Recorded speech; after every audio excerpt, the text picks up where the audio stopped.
दी महेंद्रगढ़ केंद्रीय सहकारी बैंक शाखा अटेली एक बार फिर विवादों में आ गई है। इस बार मामला आर्य समाज अटेली के खाते से 3 लाख रुपए के फर्जी निकासी का है और संदेह के घेरे में है। इस गबन का प्रत्यक्षेप उस समय हुआ जब आर्य समाज अटेली के प्रधान हरदयाल आर्य और कोषाध्यक्ष राजेंद्र प्रसाद बैंक में पासबुक की एंट्री करवाने पहुंचे।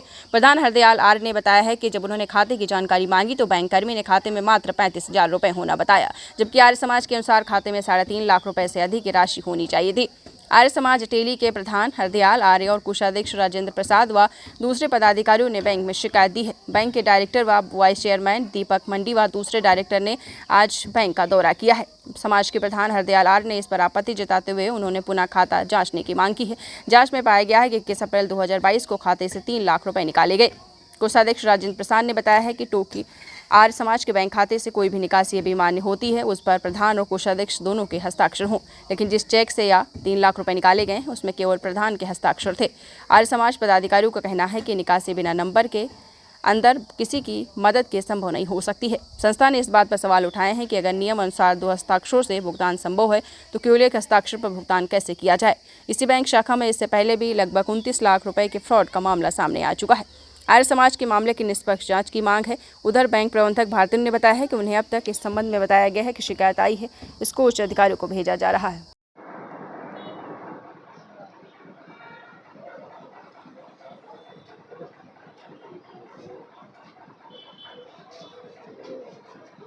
साहब आप अपना परिचय थोड़ा मैं अपना साहब अपना परिचय दो और किस तरह से आपके साथ फ्रॉड हुआ, किस तरह आपकी जो आर्य समाज की धनराशि निकाली गई इसके बारे में। जी, मैं प्रधान आर्य समाज अटेली मंडी हरदयाल आर्य और कोषाध्यक्ष श्री राजेंद्र आर्य परसों जब बैंक में हमें लगा कि हमारा खाता बंद है तो उसको एक्टिव कराने के लिए क्या क्या कुछ डॉक्यूमेंट चाहिए होंगे पूछने के लिए आए। जब खाता पासबुक दे करके दिखाया तो उसमें 3 लाख रुपए राशि निकाली हुई थी किसी फर्जी चेक से इशू करके और मेरे दस्तखत करके। 3 लाख रुपए जब गबन पाए गए तो हमने कहा बैंक में तो रुपए हमारे 3.5 लाख से भी ज़्यादा हैं, आप 35,000 कैसे बता रहे हैं। तो उन्होंने कहा जी ऐसा ही है। उन्होंने देखा तो मैनेजर साहब ने कहा भाई आपके साथ तो फ्रॉड हुआ है। किस तरह से फ्रॉड हुआ है? फर्जी चेक बुक निकल लेकर के फर्जी चेक से हमारे पास साइन तो पता नहीं किसने के लिए, लेकिन नाम मेरा लिखा साइन के ऊपर। साइन मिलान नहीं कर रहे? ना मिलान नहीं कर रहे। तो हमारी जो पासबुक है वो चेक बुक हमारे पास सुरक्षित है। एक चेक उसमें से हमने 60,000 रुपये निकलवाए थे, वो बाकी एज इट इज़ रखी है।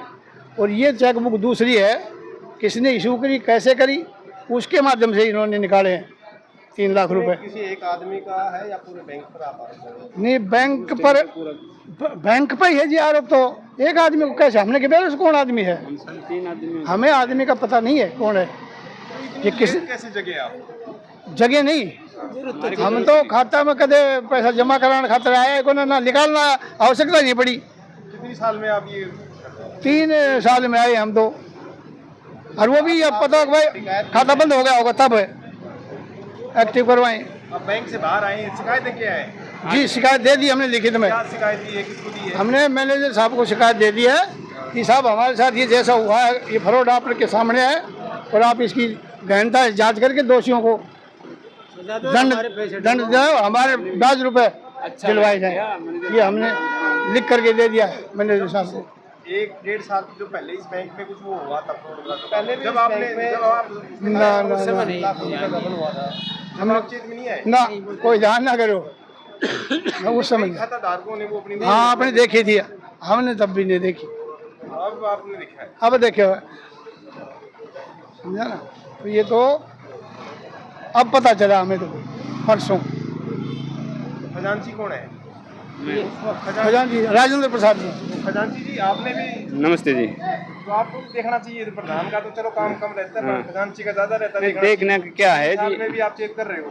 सुनो मेरी बात, क्या है हम देखते क्या है, हमने जरूरत तो पड़ी नहीं। हमें एक बार पैसे निकलवाए थे, उस टाइम जो मैनेजर था उसके ने क्या कहा आगे आपकी पासबुक हम करवा देंगे, क्यों जानकार था वो उस टाइम, बोल जी हम कर देंगे। पर उसने चेक बुक हम उसके बाद हमने 60,000 रुपये निकाले हैं, जो 3 लाख रुपये निकल गए। इससे पहले हमने बाद में हाँ 60,000 रुपये निकाले हैं। तो उन्होंने चेक बुक जो पासबुक होती है ना वो हमें कंप्लीट करके नहीं दी। वो तो कल आके हमने करवाई है, जब हमें पता चला गया 3 लाख रुपए निकल चुके हैं और वो फर्जी चेक से। शिकायत आपने मैनेजर साहब को दी? मैनेजर हाँ जी, साहब कुछ कह रहे हैं? मैनेजर साहब हमारे साथ बहुत अच्छा व्यवहार किया उन्होंने, और वो बताए हम अच्छी जांच करेंगे, जल्दी से जल्दी आपका मतलब पूरा का पूरा वो आपको दिलाएंगे बजाज से। बात करें और जैसे कि आप डायरेक्टर हैं आपके बैंक के, मैं नवल सिंह यादव, डायरेक्टर हरको बैंक चंडीगढ़ और निर्देशक कोऑपरेटिव बैंक महेंद्रगढ़। तो मैं आज कुदरती यहाँ अटेली मंडी में आया था, मगर चलो बैंक की भी देखे तो यहाँ आदमी काफ़ी इकट्ठे हुए हो रहे थे। मगर मैं अपने मैनेजर साहब से पता करा अभी क्या बात होगी कि क्या होगा। तो कल के अखबार में हमने पढ़ा था अकबर ऐसे 3 लाख का गबन हो गया। तो हम भी बातचीत करने लगे, मगर भाई कोई बात ऐसी बताओ।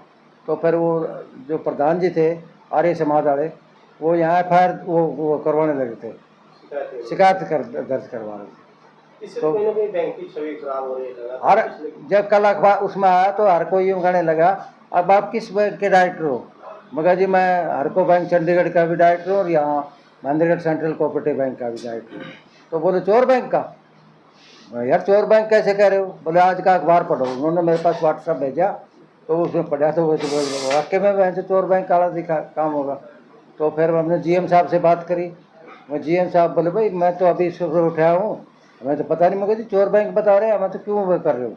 लोगों को खाद बीज रहे, फिर कौन आएगा आपके वहाँ? उससे पहले भी एक 29 लाख का गबन हुआ था जी। उसमें दोषियों को जैसे थे उनकी इंक्वायरी पुलिस ने करी थी, पर अभी तक SIT गठित नहीं करी है। इसमें मुझे लगता है कि भाई SIT गठित ना करके यहाँ के बैंक के कर्मचारी गठित कर रखे हैं, ताकि कुछ वही आपस में कर लें ये गठित जो SIT कर रखे। आपके हिसाब से SIT गठित होनी चाहिए? SIT गठित चंडीगढ़ से होनी चाहिए जी। चंडीगढ़ से SIT गठित हो, जब इसकी शिकायत बाकायदा मौखिक रूप से। आप डायरेक्टर हैं तो आप लिखो। मैंने मैंने वहाँ मौखिक रूप से उनको MD को कहा है जी। लिखित में दो ना। लिखित में अब आगे से लिखित में देंगे जी, आज भेज देंगे है जी। तो मैंने वैसे टाइप करवा रखे उपायुक्त महोदय के लिए भी और उसके लिए भी, और आगे से हम आगे इस बारे में तो करें। तो मेरे साथ दीपक कुमार जी डायरेक्टर भी आए हुए हैं, इनसे भी ज़रा इस बारे में पता। अच्छा हमारे को मिला था जी वो 2 बसंता लाल जो यहाँ था, पहले जो हाँ, और कैशियर का बाप मिला था जिनकी ID लगी, जिनकी ID लगी। जैसे कि नवीन यहाँ कैशियर हाँ। पहले वाले मामले में भी और वो हाँ इस मामले में तो उनके ऊपर क्या पीछे जो शिकायत उसमें FIR दर्ज हुई थी जी उसके खिलाफ। कोर्ट में केस चल रहा है। अब कोर्ट में केस चल रहा है उसका। सेशन में चलो अपने तरफ से। मैं दीपक यादव मांदी, कोऑपरेटिव बैंक महेंद्रगढ़ का वाइस चेयरमैन। मुझे समाचार पत्रों के माध्यम से खबर लगी भैया इसमें पहले भी बैंक में काफ़ी घपला हुआ है और उनके प्रति जांच करवाने के लिए हमने लिखा था। SIT गठित भी हुई थी, लेकिन शायद मिली भगत की वजह से इसमें कोई कार्रवाई नहीं हो रही और लिपापोती चल रही है। अब इसमें एक नया ताज़ा मामला आया है 3 लाख रुपए का, और हो सकता है आगे भी बहुत ज़्यादा मामले ऐसे हैं जो अब तक लोगों के संज्ञान में नहीं है, जो धीरे धीरे आएंगे। तो इसकी उच्च स्तरीय जांच होनी चाहिए और जल्दी से जल्दी, नहीं तो अभी और देखो कितना घपला निकलता है इसमें। इस तरह की कार्रवाइयाँ होनी चाहिए या अपने, क्योंकि ज़्यादातर जो कर्मचारी पक्के नहीं हैं, किसी पर लगे हैं या दूसरी स्कीमों से लगे हुए हैं, ऐसे में कितना विश्वास करता है? बैंक में स्थायी कर्मचारी का अभाव है और ज़्यादातर रीएम्प्लॉयज लगे हुए हैं या HRM के थ्रू बच्चे लगे हुए हैं। जो नवीन था क्या परमानेंट? नहीं सर।